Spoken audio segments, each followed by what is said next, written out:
nom est Chris Wijns. J'ai toujours travaillé dans l'enseignement.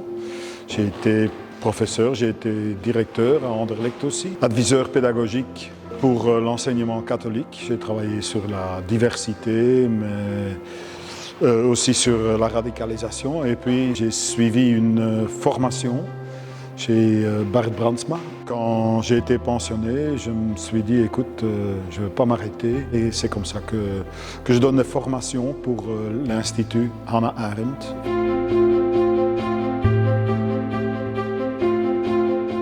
C'est un institut qui se concentre sur la diversité, mais aussi sur la citoyenneté, donc la ville, habiter la ville diverse.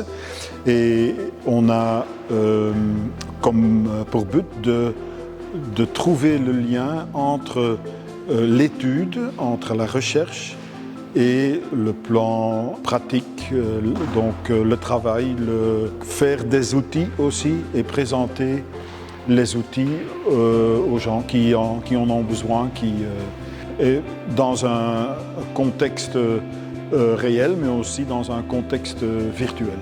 On a des chercheurs scientifiques de toutes les universités flamandes.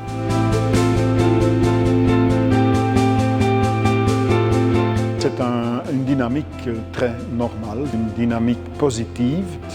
C'est quelque chose qui se passe tous les jours, dont fait part nous tous. Il n'y a pas d'exception. Quand on veut changer les choses, il faut polariser. Mais souvent, ça tourne d'un côté un peu plus ou même très négatif parce que ça a tendance à devenir très toxique.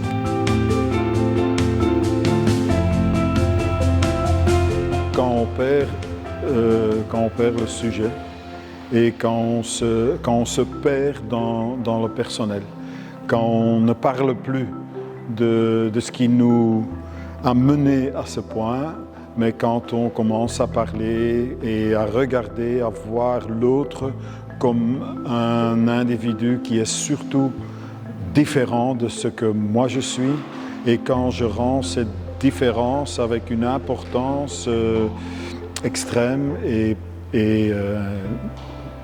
une importance qu'on ne veut pas. Et à ce moment-là, c'est la différence, c'est ce qui nous rend différents qui est le plus important et non la connectivité entre les gens. Qu'il y a ces deux formes et qu'on a le choix, que du moment qu'on est confronté à une polarisation toxique, qu'on a le choix de partager, de participer ou de dire non, je ne vais pas me jeter là-dedans, je reste au milieu. Ce qu'il faut chercher, ce qui nous rassemble, surtout. Et beaucoup aujourd'hui se fait sur le plan de la séparation. On a l'impression que ce qui nous sépare est beaucoup plus important que les choses qui nous rassemblent. Et donc il faut essayer de changer cette tendance en une tendance qui cherche plus le rassemblement que la séparation.